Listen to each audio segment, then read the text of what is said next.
नमस्कार। सुबह के 7 बजे हैं। खबर गर्मा गर्म के साथ मैं हूं अनुपम। बड़ी खबर बुलंदशहर से आ रही है, जहां पर बदमाशों ने व्यापारी को गोली मारी है। गोली लगने से व्यापारी गंभीर रूप से जख्मी हुआ है। व्यापारी के मुंह में गोली लगी है। इलाज फिलहाल जारी है। व्यापारी को हायर सेंटर रेफर किया गया है। जांच और धरपकड़ में पुलिस की टीम जुटी हुई है। बड़ी खबर बुलंदशहर से इस वक्त की व्यापारी को गोली मारी गई है। उसका इलाज जारी है। उसको हायर सेंटर रेफर किया गया है। फिलहाल अभी ये जानकारी नहीं मिल पा रही है किस बात को लेकर के, कौन सा विवाद था जिसके चलते यहां पर ये गोली मारी गई है।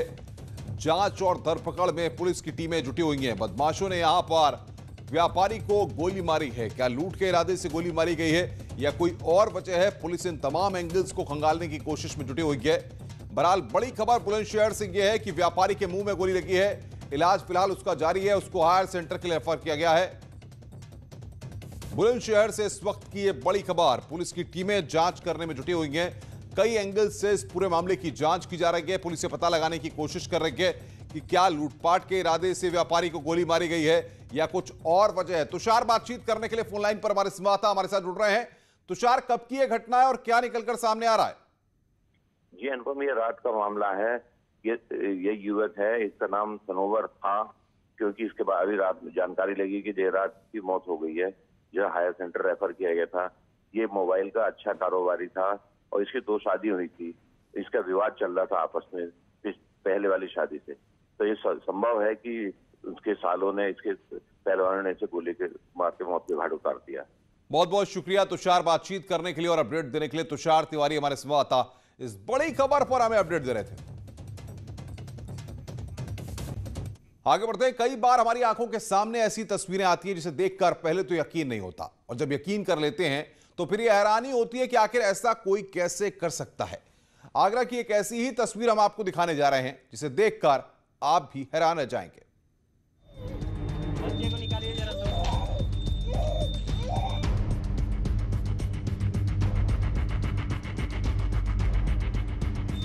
चल ऊपर चल गाड़ी, ऊपर चल दबा, ऊपर चल, ऊपर चल, ऊपर। ट्रेन के इंजन में फंस गया बच्चा। बच्चे को निकालिए जरा सा। वो रोता रहा, वो चीखता रहा। चल ऊपर चल गाड़ी, ऊपर चल दबा, ऊपर चल, ऊपर चल, ऊपर चल। वो फरिश्ता बनकर आया, उसने बच्चे को बचाया। चल ऊपर चल गाड़ी, ऊपर चल दबा, ऊपर चल, ऊपर चल। 1.5 साल का ये बच्चा एक मालगाड़ी के इंजन के नीचे फंस गया। इस बच्चे की ऐसी हालत देखकर कोई भी हैरान हो सकता है। मालगाड़ी के इंजन के नीचे बच्चा खड़ा है, लगातार रो रहा है। ट्रेन के पास ही एक शख्स एक बच्चे का हाथ पकड़े खड़ा है। बताया जा रहा है कि इसी बच्चे ने इस 1.5 साल के मासूम को ट्रेन के नीचे फेंक दिया था। बच्चे को निकालिए जरा सा। चल ऊपर चल गाड़ी, ऊपर चल दबा, ऊपर चल, ऊपर चल, ऊपर। लेकिन उसी दौरान लोको पायलट ने इसे देख लिया और ट्रेन आगे नहीं बढ़ाई। इतना ही नहीं, उन्होंने दूसरे बच्चे को पकड़ लिया और साथ ही मदद के लिए लोगों को आवाज देने लगे। ऊपर चल, ऊपर चल, ऊपर। इसी बीच एक लड़की दौड़ती हुई आई। बाद में सबने मिलकर बच्चे को बाहर निकाला। बच्चे को निकालिए जरा सा। ये घटना आगरा के आसपास की बताई जा रही है। साथ ही ये भी कहा जा रहा है कि बच्चे के ट्रेन के नीचे फंसने का ये वीडियो करीब 2 दिन पुराना है। वहीं इस पूरी घटना के बाद लोको पायलट ने उत्तर मध्य रेलवे को पत्र लिखा और बताया कि उसने बच्चे को अपनी सूझबूझ से बचा लिया और उसकी मां को उसे सौंप दिया। ये सही भी है कि अगर लोको पायलट की नज़र सही वक्त पर बच्चे पर नहीं जाती तो एक बड़ा हादसा हो सकता था। आगरा से न्यूज़ 18 के लिए आरिफ की रिपोर्ट। आगे बढ़ते हैं। हरोई की टड़ियावा पुलिस ने 31 अगस्त को हुए तिहरे हत्याकांड के आरोपी को गिरफ्तार कर लिया है।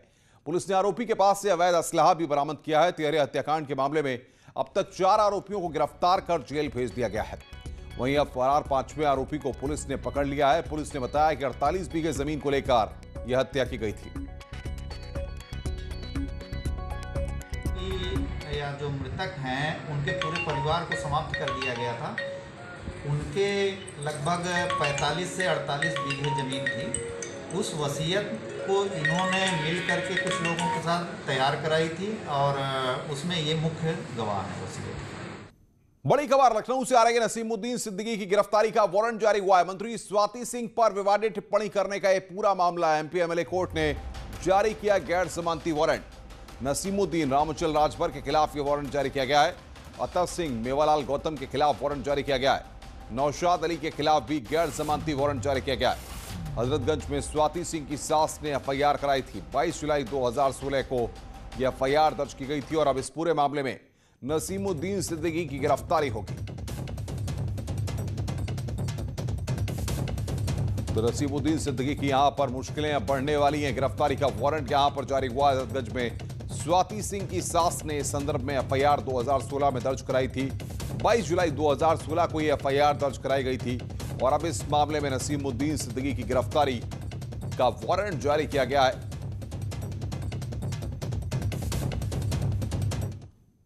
और अब बात करते हैं बड़ी खबर की। आईपीएस जयपाल शर्मा और आईपीएस हिमांशु कुमार पर एफआईआर दर्ज की गई है। विजिलेंस मेरठ सेक्टर में यह एफआईआर दर्ज हुई है। एंटी करप्शन एक्ट में यह एफआईआर दर्ज की गई है। दोनों पर ट्रांसफर पोस्टिंग के लिए गड़बड़ी का आरोप लगा है। फोन चैटिंग से मिले सबूतों पर एफआईआर दर्ज की गई है। दोनों अधिकारियों पर सस्पेंशन की तलवार लटकी हुई है। बड़ी खबर इस वक्त की। आईपीएस जयपाल शर्मा और हिमांशु कुमार पर एफआईआर दर्ज की गई है। आईपीएस जयपाल शर्मा और आईपीएस हिमांशु कुमार पर एफआईआर दर्ज की गई। दोनों पर ट्रांसफर पोस्टिंग के लिए गड़बड़ी का आरोप है। ऋषभ मणि बातचीत करने के लिए हमारे साथ फोन लाइन पर इस वक्त जुड़ रहे हैं। ऋषभ मणि, एफआईआर दर्ज हो गई है, अब आगे क्या कार्रवाई देखने को मिल सकती है? देखिए, विजिलेंस ने एफआईआर दर्ज की है। एंटी करप्शन की एक धारा 8 होती है जो सरकारी अधिकारियों पर लगती है और धारा 12 जो प्राइवेट व्यक्ति जो 3 कथित पत्रकारों पर लगी है। तो IPS doctor Ajaypal Sharma, IPS doctor Himanshu Kumar और 3 पत्रकार चंदन राय, स्वप्निल राय और अतुल शुक्ला, इन तीनों को नामजद किया गया है। ये आरोप था इनके ऊपर कि अपने ट्रांसफर पोस्टिंग के लिए बिचौलियों के संपर्क में थे। विजिलेंस ने एक विस्तृत जांच के बाद शासन की अनुमति से ये एफआईआर दर्ज कराई है। अब शासन जैसी अनुमति देता है आगे की कार्रवाई तय होगी। फिलहाल ये माना जा रहा है कि दोनों आईपीएस अधिकारियों पर निलंबन की तलवार लटक रही है।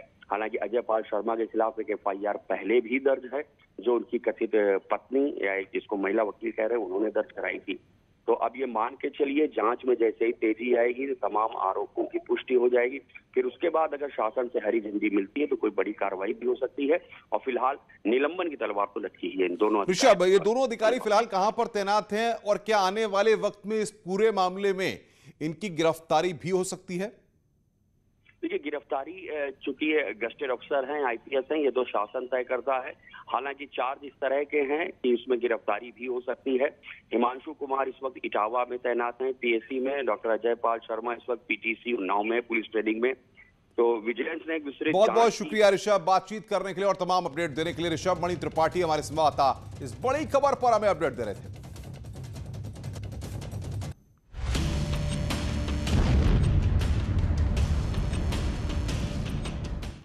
माफिया डॉन अतीक अहमद के अवैध कब्जों पर सरकारी चाबुक की बार लगातार जारी है। अतीक के अवैध निर्माण को एक एक करके गिराया जा रहा है। अब तक अतीक की कुल 300 करोड़ रुपए की संपत्ति को या तो सीज किया जा चुका है या फिर गिराया जा चुका है। बाहुबली और पूर्व सांसद अतीक अहमद के खिलाफ एक और बड़ी कार्रवाई की जा रही है। चकिया में अतीक के घर के बाहरी हिस्से में कुछ निर्माण नक्शे के खिलाफ अवैध तरीके से बनाए गए थे। इसी अवैध निर्माण को गिराया गया। पूर्व सांसद अतीक अहमद के पुश्तैनी मकान में उनका पूरा परिवार, उनके भाई अशरफ का भी परिवार रहता है। पीडीए, पुलिस और प्रशासनिक अमला बाहुबली अतीक अहमद के पुश्तैनी मकान में कुछ हिस्से को गिराने के लिए पहुंचा। सबसे पहले अतीक अहमद के घर का गेट तोड़ा गया। इस दौरान कई थानों की पुलिस फोर्स के साथ पीएससी भी घर में मौजूद थी। चकिया स्थित अतीक अहमद का पुश्तैनी मकान काफी बड़े एरिया में बना हुआ है जिसकी लागत करोड़ों में बताई जाती है।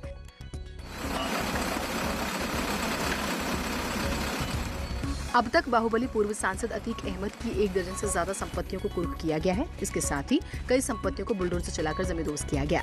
अतीक अहमद के वकील का आरोप है कि ध्वस्तीकरण को लेकर पीडीए या फिर प्रशासन ने उन्हें कोई जानकारी या नोटिस नहीं दिया।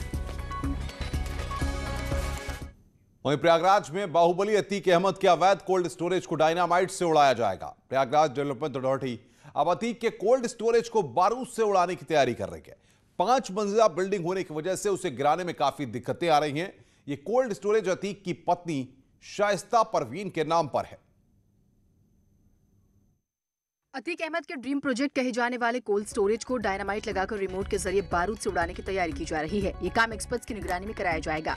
माफिया घोषित किए गए पूर्व बाहुबली सांसद अतीक अहमद की अवैध और बेनामी संपत्तियों को पिछले 2 हफ्तों से प्रयागराज में सरकारी बुलडोजर चलाकर जमींदोज किया जा रहा है। 2 हफ्ते में अभी तक अतीक की 11 इमारतों पर सरकारी बुलडोजर चल चुका है, जबकि 10 प्रॉपर्टीज को सीज कर उन्हें जब्त किया गया। अब कुछ बिल्डिंग्स को डायनामाइट लगाकर रिमोट के जरिए बारूद से उड़ाने की भी तैयारी है। इस काम में कोई जनहानि न हो और आसपास की दूसरी बिल्डिंग्स को कोई नुकसान न पहुंचे, इसके लिए बाहर से आने वाले एक्सपर्ट्स की टीम का इंतजार किया जा रहा है। इसका मैप सैंक्शन नहीं था प्रयागराज विकास प्राधिकरण से, तो प्रयागराज विकास प्राधिकरण ने इसका विधिक ध्वस्तीकरण आदेश पारित किया है, जिसके क्रम में इसको ध्वस्त कराया जा रहा है। एक्सपर्ट्स की टीम के आने के बाद उसकी निगरानी में ही इससे बारूदी काम को अंजाम दिया जाएगा। शहर से करीब 20 किलोमीटर दूर अंदावा इलाके में अतीक के परिवार की तकरीबन 4 बीघा जमीन है। इस बेशकीमती जमीन के करीब 10,000 स्क्वायर मीटर जगह पर अतीक ने कोल्ड स्टोरेज बनवा रखा है। माफिया अतीक की अवैध कोठी पर कार्रवाई का विरोध करने के लिए समाजवादी पार्टी की नेता ऋचा सिंह मौके पर पहुंची हुई थी। उसके बाद पुलिस ने उनको वहां से खदेड़ दिया। एक्शन करने पर आपको बता दें कि समाजवादी पार्टी की नेता वहां पर पहुंची और विरोध करने लगी, जिस पर पुलिस ने उनको वहां से खदेड़ दिया। ऋचा सिंह की पुलिस के साथ वहां पर बहस भी हुई।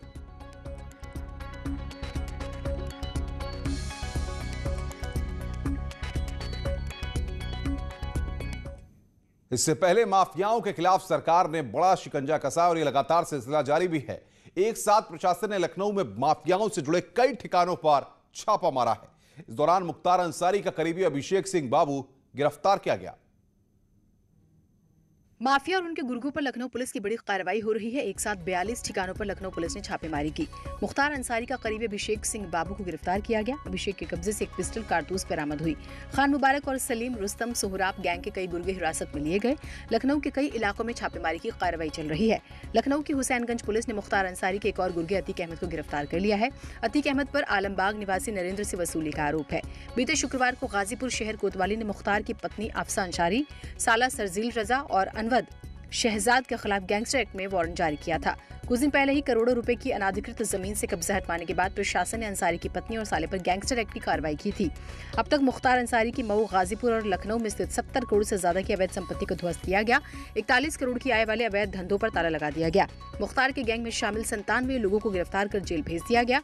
75 अपराधियों पर गैंगस्टर एक्ट और 12 पर गुंडा एक्ट लगाया गया। मुख्तार अंसारी और उसके गैंग को दिए गए 75 शस्त्र लाइसेंस निरस्त कराए गए। मुख्यमंत्री योगी आदित्यनाथ जिस काम को हाथ में लेते हैं उसे पूरा करके ही दम लेते हैं। अब उत्तर प्रदेश में सीएम योगी आदित्यनाथ ने फिल्म सिटी बनाने का ऐलान किया है। मुख्यमंत्री ने सिर्फ फिल्म सिटी बनाने का ऐलान ही नहीं किया है, बल्कि उसे अमली जराम पहनाने में भी जुट गए हैं। यूपी में वर्ल्ड लेवल फिल्म सिटी के लिए सीएम योगी ने 1000 एकड़ जमीन पर मुहर लगा दी। ग्रेटर नोएडा के पास यमुना एक्सप्रेसवे के सेक्टर 21 में यूपी की भव्य फिल्म सिटी बनेगी।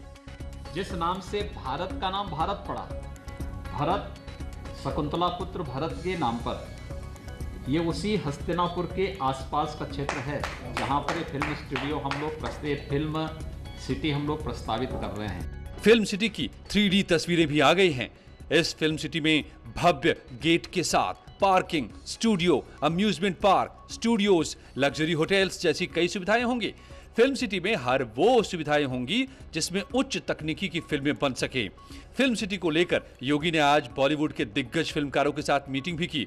इसमें सभी कलाकारों ने यूपी की फिल्म सिटी को बॉलीवुड से बेहतर बनाने का दावा किया। और आइए अब आपको 2 तस्वीरें दिखाते हैं। सीएम योगी आदित्यनाथ ने फिल्म सिटी को लेकर एक बड़ी बैठक की। इस बैठक में फिल्म सिटी के लोग भी शामिल हुए, जिन्होंने सरकार के फैसले का स्वागत किया। इस बैठक के दौरान ही नोएडा के यमुना प्राधिकरण ने अपना प्रेजेंटेशन सरकार के सामने रखा। यानी कि इस ब्लूप्रिंट को देखकर सीएम योगी प्रभावित हुए और फिर उन्होंने इस पर अपनी मोहर लगा दी, जिसका मैप आपको दूसरी तरफ दिखाया जा रहा है। तो 2 तस्वीरें इस वक्त आपकी स्क्रीन पर। ग्रेटर नोएडा में उत्तर प्रदेश की अपनी माया नगरी बनने जा रही है और 1000 एकड़ में यह फिल्म सिटी बनेगी। इसका मैप भी हम आपको आपकी स्क्रीन पर दिखा रहे हैं। सभी निर्माताओं ने, डायरेक्टर्स ने, फिल्म जगत से जुड़े हुए लोगों ने, वेबिनार से जुड़े हुए लोगों ने इस स्थान को चिन्हित किया। माननीय मुख्यमंत्री जी के निर्देशन में 1000 एकड़ में सेक्टर 21 में यह बनेगा। माननीय मुख्यमंत्री ने कहा कि यह ऐसा स्थान है जो कि भारत को सही अर्थों में परिभाषित करता है। यमुना का क्षेत्र है, ब्रजभूमि के पास है, मथुरा और आगरा ब्रिज सर्किट और वृंदावन से जुड़ा हुआ है तथा यहाँ पर जो आधारभूत सुविधाएं हैं, जो अंतर्राष्ट्रीय एयरपोर्ट है, जो मल्टी मोडल कनेक्टिविटी है, जो और भी नई कनेक्टिविटीज़ आ रही हैं तथा यहाँ जिस प्रकार का जो डेवलपमेंट हो रहा है उसको देखते हुए इसी स्थान पर फिल्म खबर गर्मा गर्म में फिलहाल इतना ही। नमस्कार।